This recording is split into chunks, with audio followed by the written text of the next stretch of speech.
Topic natin, murang collagen.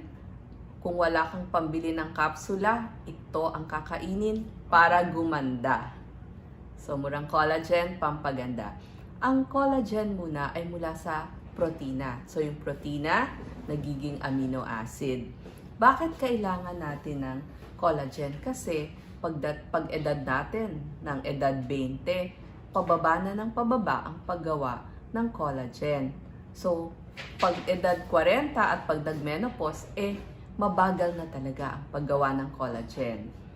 Para saan ba? At bakit kailangan natin ng collagen? Ito ay para makagawa. Ito parang glue kasi yan ang collagen. Parang glue para makagawa tayo ng connective tissue na kailangan natin sa ating balat, buto, buhok, kuko, sa ating mga litid, tapos sa ating muscle, at nakakatulong din sa ating tiyan. So, kakain ng protina, at yung protina kinain natin mula sa pagkain ay nagiging collagen. At bakit kailangan ang collagen? So ito, protina, kinain mo, amino acids, magiging pro-collagen hanggang maging collagen. Kailangan natin ng collagen para sa ating mga cartilage o dun sa mga dugtungan ng ating buto at sa ating buto mismo para hindi tayo mabilis mabalian ng buto or ma-fracture. Kailangan din natin sa ating buhok at sa ating kutis at sa ating mga kuko. Pag ang collagen, nakikita nyo, ito yon. Siya yung nagdidikit-dikit. So, parang glue siya. At pagdating sa skin, kapag kumonte ang inyong collagen, ito, konti na to. So, nagsisimula ng magkaroon ng mga wrinkles o pagkulubot. Kailangan mo rin to para lumaki yung iyong muscles, para dun sa ating buto, at dun sa ating tiyan. Kasi yung lining ng ating bituka, kailangan nila ng collagen para sa ating gut. Yung balat natin, gusto natin, syempre lagi firm, hindi kulubot. Yung buto natin, matibay, at para lumakas tayo. Merong mga pagkain na pinanggagalingan ang collagen na pwede nating mas kainin sa murang halaga. So gusto ko, kung wala tayong budget pampaganda, total kakain naman tayo, ito na ho ang magiging source ng ating kakainin para makagawa ng collagen. Una, sabaw o yung tinatawag nating bulalo. So ito pong mga pagkain na ito ay para doon sa mga tao na hindi pa mataas ang kanilang cholesterol level sa kanilang blood test. So, pwede ang bulalo, ang sardinas, ang itlog. At nakikita nyo, pati mga manok bakit merong mga gulay at prutas? Kasi po, kailangan natin ng vitamin C, ng zinc at ng copper para gumawa din ng collagen. Una sa lahat, pagkakataon nyo na kumain. Alam nyo po, di ba yung buto-buto, pag binili nyo sa palengke, mura lamang yon.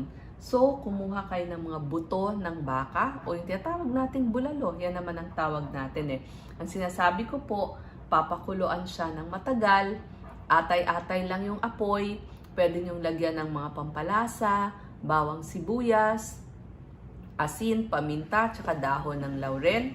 Pakuluan lamang ng matagal at yun po ang magiging source ng inyong collagen. Gusto nating makuha lahat ng katas nung pinakuluang buto-buto. Hindi ho kasama dyan yung bone marrow o yung utak doon sa loob ng buto. Ang sinasabi ko po, yung katas ng mismong buto lamang. Pangalawa, tayong Pilipino, mahilig kumain ng Adidas o chicken feet. Maraming lutong pwedeng gawin. Pwedeng inihaw, adobo, gawing maanghang. Chicken feet ay marami pong collagen. Di ba pag kinain nyo, ang dami niyang collagen? Pero doon sa mga hindi kumakain ng chicken feet, pwede rin chicken wings. Di ba uso ngayon yung mga unlit chicken wings? Pero kung ayaw nyo pa rin po ng chicken wings, pwede naman din po galing doon sa manok. Ibalik ko lang, kung wala hong baka, pwede ho ang buto ng manok or buto ng baboy. Pwede hong maging source din yan ng collagen. So lahat ng buto. Chicken feet or Adidas. Ang sardinas din ho, maraming collagen. So, wag kong mamaliitin ng sardinas. Ang sardinas kasi isda talaga. na ang tawag natin ay sardines or sardinas. Kasama po dyan yung mga tawilis, tamban, tunsoy, galunggong. Yan ho yung mga magkakapatid na mga isda. So yung isda, kailangan kakainin nyo kasama yung kanyang balat.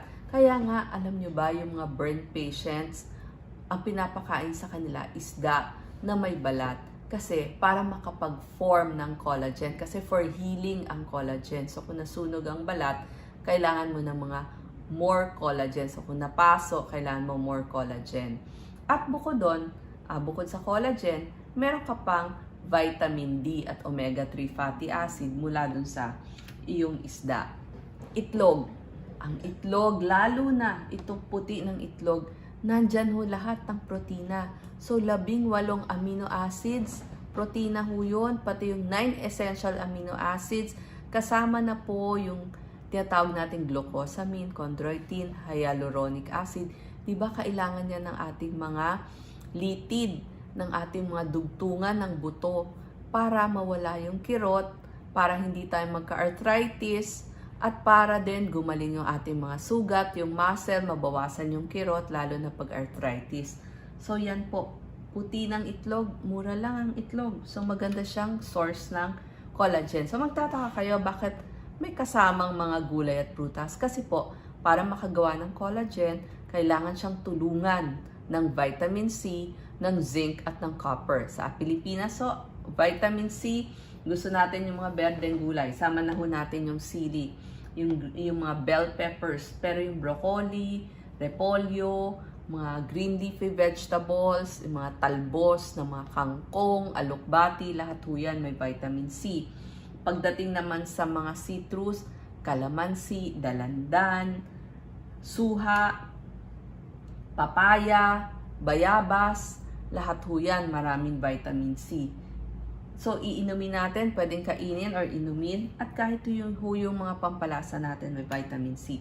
Pagdating naman po sa zinc, ang bawang, di ba, nagbulalo kayo. Kaya lagyan nyo na ng bawang kasi kailangan din yung zinc para doon.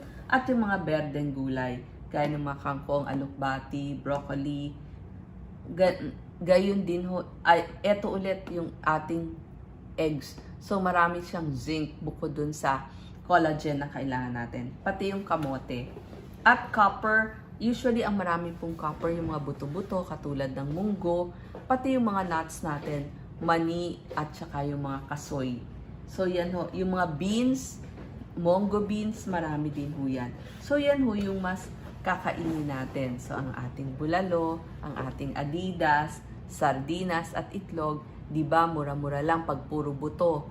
Yun nga po, nakakabili ako, 100 peso na buto-buto. Pakuluin nyo lang po. Pwede rin buto ng manok, yung mga pinagtanggalan nyo ng laman, o kaya yung buto-buto ng baboy, pakuluin lang ho ng matagal-tagal. Makakakuha na ho kayo ng murang collagen para gumanda, lumakas, at maging malakas tayo. Hindi lang yung ating kutis, yung ating muscle, pati ating buto. Maraming salamat po.